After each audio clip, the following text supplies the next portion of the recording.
बिल्कुल महदूद हो गया था। इस दौरान जो है कुछ मेहरबान जो हमेशा से मेरे पीछे लगे होते हैं, सोशल मीडिया पुराना उन्होंने अपने एक वसीला बनाया हुआ है। इस दौरान उन्होंने मेरी माँ की फौजी की खबर भी चला दी, जो जेली खबर थी। तो मैं खुद प्रैक्टिकली इस तरह था जैसे बंदा करीब बीमार होता है, क्योंकि बसंत भी मेरा तकरीबन 8 से 10 दिन लूज हुआ है। और कुछ मैंने टेस्ट किए, लीवर फंक्शन टेस्ट, वो भी तसल्ली बख्श नहीं थे। तो ये मेरे हालात थे। और साथ में चुपना भी पड़ रहा था।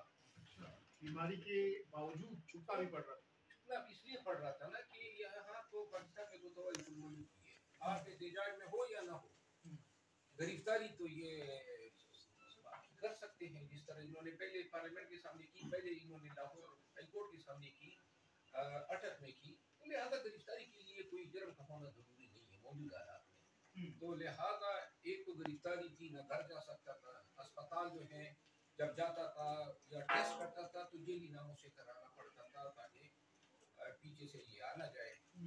और आजकल पार्टी की ये भी तरजीह थी कि एमएलए जो हैं वो अपने आप को सिक्योर कर लें। और इन हालात में बहरहाल अब 2 दिन हुए हैं कि मुझे बुखार में चढ़ा नहीं है। एक बात आपको बता दूं कि मैं जिंदगी में पहली दफा बीमार हूँ।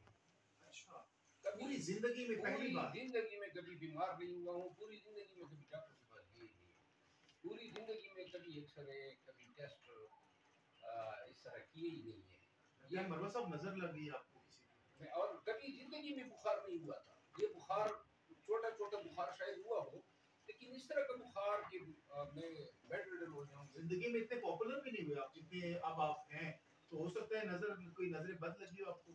बहुत सारे दोस्त ये कह रहे हैं कि नजरें बद, लेकिन ये है कि एक चीज है, बहुत सारे लोगों ने जो है बगैर किसी जान पहचान के और वजह के उन्होंने जो मोहब्बत जाहिर की, बहुत से लोगों ने, हजारों नहीं लाखों लोगों ने दुआओं में याद किया, बहुत सारे लोगों ने सदके दिए, कुछ दोस्त अहबाब और लोगों ने खत्म कुरान किए। मेरे पास अल्फाज नहीं है कि मैं लोगों की मोहब्बतों और उनके इखलास जो है उनको बयान कर सकूं, उनकी सही अक्कासी कर सकूं। बीमारी के दौरान किन अहम शख्सियात में स्पेशली पीटीआई के किन लोगों ने आपसे राब्ता किया, क्योंकि आप इस बात का इससे पहले भी इजहार कर चुके हैं कि कुछ गिले शिकवे आपके भी हैं पार्टी से, तो किन किन लोगों ने आपका हाल अहवाल पूछा और पार्टी के अलावा किन लोगों ने आपका हाल अहवाल पूछे इस दौरान? 6-7 लोगों ने पूछा है, जिसमें मेरे सुकोर साहब हैं, अली मोहम्मद खान साहब हैं, शहरियार अफरीदी, शहजादा गुलजार है, जमाल हसन खान साहब है, उमर डार हैं, उनकी वालदा उन्होंने वीडियो पे काम किया, और शायद एक और नाम हो, बाकी स्पीकर साहब ने भी। स्पीकर है सादिक साहब ने, तो मैं अस्पताल में था कि वहाँ पे उसने गुलदस्ता और फ्रूट भेजे उनकी मोहब्बतों के। मरवत साहब, आप बहाना ढूंढते हैं एहतजाज का। आपने बार बार कहा कि एहतजाज होना चाहिए, लोगों को निकलना चाहिए, तभी खान साहब बाहर आ सकते हैं। आपकी बीमारी के दौरान 2 एहतजाज बड़े हुए, कितने बेचैन थे, कितना दिल चाह रहा था कि आप निकल पड़े, क्योंकि बीमारी तो आपको अलाउ नहीं कर रही थी, लेकिन दिल में कितनी चाहत थी कि आप भी इस एहतजाज को ज्वाइन करें, वहां पर उसमें शिरकत करें। अगर ये ठीक होती और मैं एहतजाज में होता तो फिर एहतजाज इस तरह। अच्छा, ऐसा एहतजाज ना होता, कैसा एहतजाज होता? देखिए, मैं ये समझता हूँ कि जो एहतजाज हुए मेरी बीमारी के दौरान वो डिसऑर्गेनाइज थे। एहतजाज के लिए ज़रूरी है कि 8 सितंबर को जलसा था, इसके 6 दिन के बाद पिंडी में जलसा रखा, और पिंडी के बाद जो है 4-5 दिन के अंदर धरना रख दिया। अब तो ये सारी चीज़ें जो हैं इसके लिए कौन को मोबिलाइज करना है, कायम करना है, मोटिवेशन देनी है, ये काम नहीं हुआ। अच्छा, फिर प्लान बी कोई नहीं बनाया गया। जिस तरह ये धरने में प्लान बी होता तो हम शायद इस तरीके से धरना खत्म ना होता। मुझे अभी तक मैं राब्ते में नहीं हूँ कि क़यादत जो है अली अमीन खान जो है उनके हालात तो सबके सामने हैं, लेकिन बकाया क़यादत क्यों नहीं निकली, मुझे इसका इल्म नहीं है। वर्कर्स ने एक तारीख रकम की, मैं ये दिन देखने के लिए बैठे। अच्छा 70-80 हजार लोग जो हैं, ये मैं कंफर्म कर सकता हूँ कि वो डी चौक पहुंचे थे। और ये काफी लोग थे, बड़ी गोल्डन अपॉर्चुनिटी थी पीटीआई के पास कि हम इन लोगों के साथ बैठ जाते और बैठ के, और ये अगले दिन ये तादाद दुगनी और तिगनी और चौगुनी होनी थी। लाखों लोगों ने आना था। ये बड़ी ही वाइटल अपॉर्चुनिटी थी। मुझे इसका कोई इल्म नहीं है कि किन वजूहात की बिना पे इस धरने को तर्क किया गया, या धरना जो है उस पे क़यादत ने क्यों शिरकत नहीं की। किसी ने न मुझे बताया है, न मेरे किसी से राब्ता हुआ है। और जो वलवला, जो जज्बा, जो दलेरी और जुर्रत पाकिस्तानी अवाम ने दिखाई, जिस अंदाज में ये हर टीयर गैस, डंडे, पुलिस, रेंजर, फौज सबके सामने जुर्रत के साथ खड़े हुए, ये मौका, ये वक्त में देखना चाहता था। 9 मई के बाद मेरी मुसलसल तबलीग कोशिश और काविश यही थी कि हम कौम के ज़हनों से जो मसनूई तौर पे जो खौफ और डर जो है लोगों के ज़हनों में बिठाया गया था, उसको दूर करना। अगर उस दिन आप होते मरवत साहब तो क्या करते आप? अगर मैं होता, मसलियत कोई न होती, हम धरना ही देते। और मुझे यकीन कामिल था कि धरना जो है वो 2 दिन के अंदर पाकिस्तान में एक बहुत ही बड़ी तहरीक पेश करना था। लेकिन मरवत साहब कारकुन तो वहां पर मौजूद थे, वो तो भाग रहे थे आगे की जानिब, क़यादत नहीं थी। क्या आप समझते हैं कि बहुत बड़ा ब्लंडर है क़यादत की तरफ से? देखिए, मैं क़यादत को तो कसूरवार नहीं ठहरा सकता हूँ। ऑलरेडी हर चीज़ पे मेरी ज़बान से निकले हुए अल्फाज ने मुझे माजी में बड़ी मुश्किलात से दो चार किया। ये खान साहब ही फैसला करेगा कि क्या ठीक किया गया, क्योंकि मुझे ये भी इल्म नहीं है, मेरी अली अमीन खान साहब से भी बात नहीं हुई कि धरने के हवाले से पॉलिसी क्या थी, सिर्फ पहुंचना ही था या जारी रखना था। इन चीज़ों से मैं काफी तनकीद हो रही है गंडापुर साहब से पर कि उन्होंने क्यों ये अचानक से अपने काफिले को छोड़कर वो केपी हाउस चले गए, बहुत ज्यादा उन पर तनकीद हो रही है। तो क्या आप समझते हैं कि ये तनकीद जायज है उन पर जो हो रही है? मैं ये समझता हूँ कि ये जो एहतजाज था, जिम्मेदारी मद्देनजर में ये लगती है कि अली अमीन खान की थी, क्योंकि उनकी काविशें थी लोगों को इकट्ठा करना, मशीनरी और तमाम लोगों को लाना। लेकिन हमने जो जलसे जुलूस 9 मई के बाद किए, सिर्फ जलसा जुलूस करना नहीं होता है, उसको मुंतकी अंजाम तक पहुंचाना भी होता है। ये मैं जरूर कहूँगा कि जो पॉलिटिकल कमेटी बैठी है, जो कोर कमेटी बैठी है, ये उनका काम था कि इस एहतजाज के हवाले से एक plan A, plan B, plan C बनाते। अगर खुदा न खास्ता अली अमीन खान गिरफ्तार हो जाते तो फिर किसी और को क़यादत तफवीज़ करनी थी। मैं आपको बता दूं, ये जितने एहतजाज हुए, किसी ने मुझे फोन तक नहीं किया। न किसी ने कहा कि भाई आप आ जाएं, या खान ने कहा है, या आप किधर हैं, या बीमार हैं। तो लिहाजा हम इस तरह तो नहीं करते थे। कराची जाते थे, सिंध गए, फिर गुलखास, हैदराबाद, पेशावर, बलूचिस्तान, हर जगह पे जाके तंजीम के साथ मीटिंग्स करते थे। यूथ के साथ अलग, पार्टी के साथ अलग, कैंडिडेट्स, एमएनए, एमपीएस के साथ अलग, हर एक को उनके फराइज बताते थे। और ये यहाँ पे डी चौक के बाद जो था, मैं ये समझता हूँ कि शायद इसके लिए कोई प्लान नहीं था।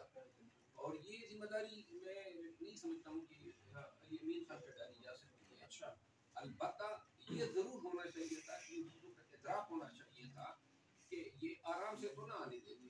तो लिहाजा जो हमारे साथ हुआ, या वर्कर के साथ जिस तरीके से हमारा पीटा गया, कंटेनर हजारों की तादाद में, इन्होंने अली अमीन खान की हुकूमत की इल्जाम में वसाइल का इस्तेमाल किया सरकारी। आपने किस कानून के तहत कंटेनर रोडों पे रखे? नंबर 1, पाकिस्तान में किस अकाउंट के किस मद में आपने कंटेनरों को अदायगियां की? फिर ये आपने किस कानून के तहत मोटरवे कूदे, सड़कें ब्लॉक की? हमने तो अगर एहतजाज करना था तो आर्टिकल 16 के तहत हमने किया। और सिर्फ आर्टिकल 16 नहीं है, कुरान करीम का हुक्म है, सूरह निसा की आयत है कि कोई अगर जुल्म करता है तो जालिम की बुराई को खुले आम बयान किया करे। ये हक एहतजाज आर्टिकल 16 जो है वो अल्लाह ताला का फरमान है। और दुनिया की हर जुरिस्डिक्शन में, हर मुल्क में अवाम को ये हक दिया गया है। इस्लाम ने, शरीयत ने, आईन और कानून ने, और क्यों कर न दें? यानी इस्लाम तो कहता है कि बुराई के आगे डट जाओ, ज़ल्म के आगे डट जाओ, तो यही तो हक एहतजाज है। तो लिहाजा ये तमाम हकूक तो थे हमारे। इन्होंने 144 लगाया, अभी देखो अलीमा खान को, उसकी बहन को, और हमारे हजारों वर्कर गिरफ्तार है। और हैरत होती है जिस अंदाज में अलीमा आपा को गिरफ्तार किया गया, आराम से रोड पे खड़े हैं, और अब जनाब दहशतगर्दी की अदालत रिमांड पे रिमांड दे रहा है। कोई खुदा का खौफ भी हो, कोई कानून भी हो, कोई इंसाफ भी हो। जो हो रहा है पाकिस्तान में, इसका एक हल है जो मुझे नजर आ रहा है, वो काश ये डी चौक के धरने में मौजूद होता। लेकिन अगर इस तरह के हालात दोबारा पैदा होते हैं तो आर या पार वाली सूरत। अगर आप बीचों के एहतजाज में मौजूद होते मरवत साहब, तो वहाँ फिर धरना था, क्या होना था अगर आप वहाँ पर मौजूद थे? क्या स्ट्रेटजी होती है? देखिए, जब आपकी तादाद 5000 से बढ़ जाए ना, कोई आप पे गोली नहीं चला सकता। ठीक है। 70,000 पाकिस्तानियों को कोई मुंह के गांठ नहीं उतार सकता। ज्यादा टीयर गैस थे, लेकिन एक दफा 70,000 जमा हो गए, क़यादत बैठ जाती, पूरा पाकिस्तान उमड़ा था। मैं होता तो शायद इधर ही बैठा होता। और इंशाल्लाह ये नहीं है कि जिंदगी चली गई है, फिर भी एहतजाज का मौका मिलेगा। ये डंडे के दो डर से, पुलिस की वर्दी के डर से, ये रेंजर्स के डर से, अपने इस हक को फरगो करना कि हम एहतजाज ही नहीं करेंगे। ये हक है, आईन ने दिया है। जब तक आईन है, अगर आईन खुदा ना खास्ता न भी हो, जब तक जिंदा है, ये शरीयत ने दिया है, ये हक फितरत है, ये खुदा ने दिया है, ये कुरान करीम ने दिया है, कोई ले नहीं सकता। अच्छा मरवत साहब, गंडापुर साहब जब इस्लामाबाद के करीब पहुंचे, डी-चौक के बिल्कुल करीब थे, अचानक उन्होंने अपना काफिला छोड़कर आगे निकल गए। छोटे से काफिले के साथ डी-चौक पहुंचने से पहले वो केपी हाउस चले गए। बहुत से लोग कह रहे हैं कि शायद कोई डील हो गई थी। वाकई कोई डील हुई है या बैकडोर में क्या हुआ है कि अचानक ये सब कुछ हुआ? आपके ख्याल में? देखिए, जो उस पे गुजरी है, जो आवाज उसने बताया है, मेरा ख्याल नहीं है कि वो ये चाहते हैं कि छतों पे चढ़ते, चुपते या भागते, तो ये तो नहीं चाहते थे। अगर उनको ये इदराक होता कि इस तरह होगा केपी हाउस में, तो शायद वो केपी हाउस न जाते। लेकिन ये क्रेडिट तो उसको जाता है ना कि इन लोगों को यहाँ तक लाने में वो बड़े मुआविन हुए, उसने क़यादत की। अब उनके पास चलो एक मसला उसको पेश आया, तो और लोगों को आना चाहिए था ना। उनकी जगह बैकअप प्लान होना चाहिए।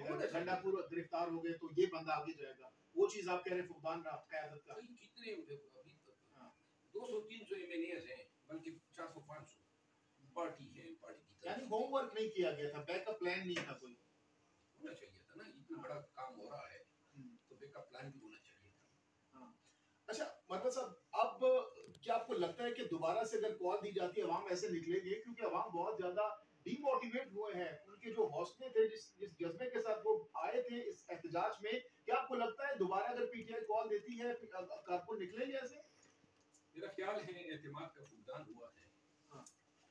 और आइंदा अगर कॉल होगी तो वर्कर भी निकलेंगे, पाकिस्तानी भी निकलेंगे, लेकिन उस सूरत में जब इनको ये एतमाद हो कि ये इनके साथ निकलेंगे, वो उनके साथ डट के खड़े रहेंगे। अच्छा, और खान साहब की कोई रिहाई वहाई के चांसेस हैं? पहले तो कहा जा रहा था इस एहतजाज के जरिए हम खान को निकालेंगे, एहतजाज तक जारी रहेगा जब खान साहब रिहा नहीं हो जाते। अब तो एहतजाज भी तकरीबन हम देख रहे हैं कि खत्म हो गया है। फ्लॉप पता नहीं आप कह सकते हैं या नहीं कह सकते, लेकिन जो आप नताइज हासिल करना चाह रहे थे वो तो नहीं निकले। अब खान साहब की रिहाई देख रहे हैं आप? नहीं, एहतजाज ने एक कामयाबी जरूर हासिल की। पूरी वर्ल्ड, पूरी दुनिया में तमाम मीडिया ने बताया कि पाकिस्तान में किस तरीके से हुकूमत वक्त ने कौन सा हथकंडे इस्तेमाल करके लोगों को इस्लामाबाद आने से रोका। ये एक पुरअमन एहतजाज था। किस किसी वर्कर के साथ कोई लाठी नजर नहीं आई।